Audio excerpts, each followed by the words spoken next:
ભારત રત્ન બાબા સાહેબ આંબેડકરની જન્મજયંતિ અવસરે શહેરના વિવિધ વિસ્તારોમાં કાર્યક્રમો યોજાયા હતા. ભાજપના નેતાઓ દ્વારા બાબા સાહેબજીની પ્રતિમાને હારતોડા કરી ભાવપૂર્વક પુષ્પાંજલિ અર્પણ કરવામાં આવી હતી. આ પ્રસંગે ભાજપના નગરસેવકો અને પક્ષના અગ્રણી કાર્યકરો મોટી સંખ્યામાં ઉપસ્થિત રહ્યા હતા. સાથે જ બાબા સાહેબના વિચારોને જીવનમાં ઉતારવા અને તેમના દર્શાવેલા માર્ગ પર ચાલવા માટે સંકલ્પ લેવામાં આવ્યો હતો. કાર્યક્રમમાં આમ જનતાનો પણ ઉત્સાહભેર પ્રતિસાદ જોવા મળ્યો હતો. લોકો દ્વારા પુષ્પ અર્પણ કરવામાં આવ્યા હતા અને જય ભીમના નારા સાથે સમગ્ર વાતાવરણ ગુંજી ઉઠ્યું હતું. જે આપનું પરિચય 14 એપ્રિલ डॉक्टर बाबा साहेब आम्बेडकर की जन्मदिन सब देशवासियों को मेरी ओर से बहुत बहुत मतलब देश पर और देश के बाबा साहेब का श्रेष्ठ प्रधान बुरा नहीं कर सकते.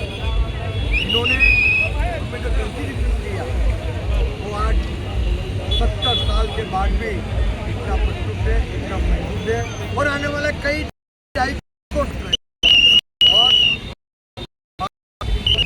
मेरी ओर से मैं एक बार फिर डॉक्टर बाबा साहेब आम्बेडकर को मेरे ओर से हार्दिक श्रद्धांजलि जय भीम.